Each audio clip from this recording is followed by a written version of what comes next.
All right, if you're getting ready for your GCSEs and you're tackling the AQA Love and Relationships poetry, then you've absolutely got to know Elizabeth Barrett Browning's Sonnet 29.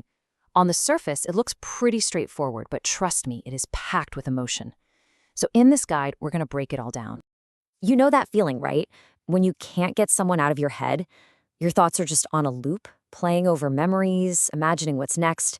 It's amazing, of course, but it can also be a little bit intense, a little overwhelming. Well, that is the exact feeling that Elizabeth Barrett Browning just nails in this sonnet.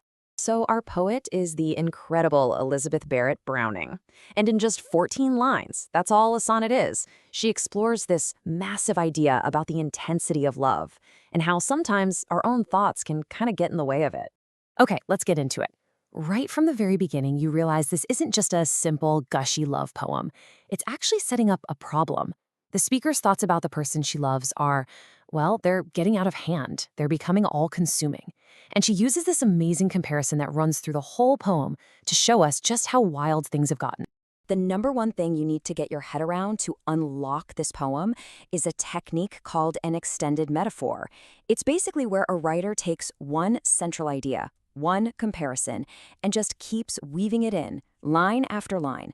Let's see exactly how Browning does it. The poem just explodes right out of the gate with that first line. But check out the word she uses for her thoughts: twine and bud. I mean, that's not just about thinking, is it? It's something living, something organic. It suggests her thoughts are growing and spreading like a plant, maybe one that's a bit out of control. And here it is, the other half of that comparison. Her thoughts are wild vines, and the person she loves, he's the tree. He's the strong, solid center. And that word wild is so important. It tells you these aren't neat, organized thoughts. They are untamed, and they're threatening to completely take over. And this is where the problem really hits home. The vines, her thoughts, have grown so thick and so dense that she can't even see the tree anymore. The man she loves is completely hidden behind this jungle of her own ideas about him. So here's the core issue, the heart of the problem. She's gotten so lost in the idea of her lover, in this fantasy world she's built in her head, that she's lost sight of the real person. And she realizes, this is not good. Something has to change. Now, because this is a sonnet, it has a secret weapon, a turning point. It's often called a volta. After spending 8 lines laying out the problem, Browning hits the brakes and completely flips the direction of the poem. She decides it's time to take action.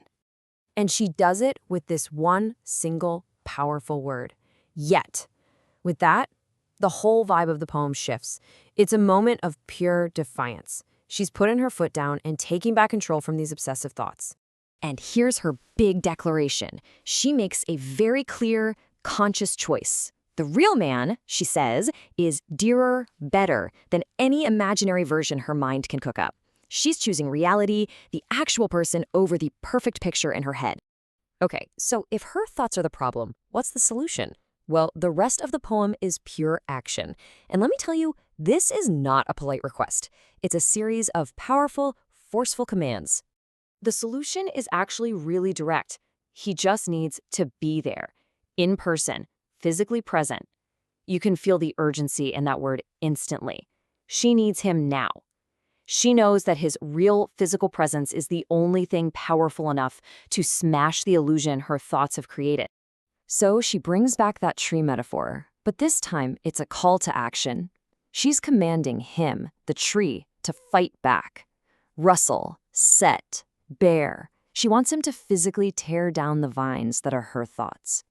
The language gets almost violent, with words like burst, shattered, everywhere. She wants these thoughts totally wiped out by his realness.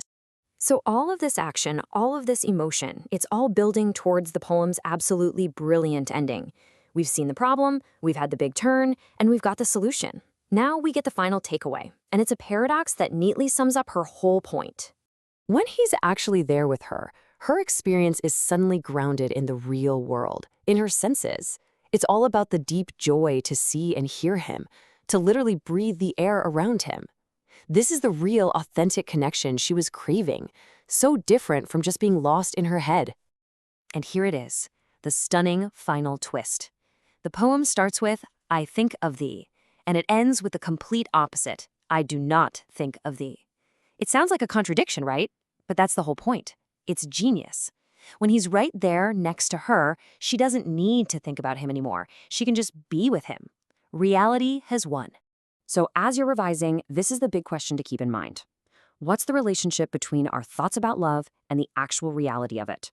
Browning's answer is pretty clear. Our imagination is powerful, absolutely, but it can never, ever replace the deep joy of having someone right there with you. It's a timeless message about that beautiful and, yeah, sometimes complicated dance between our minds and our hearts.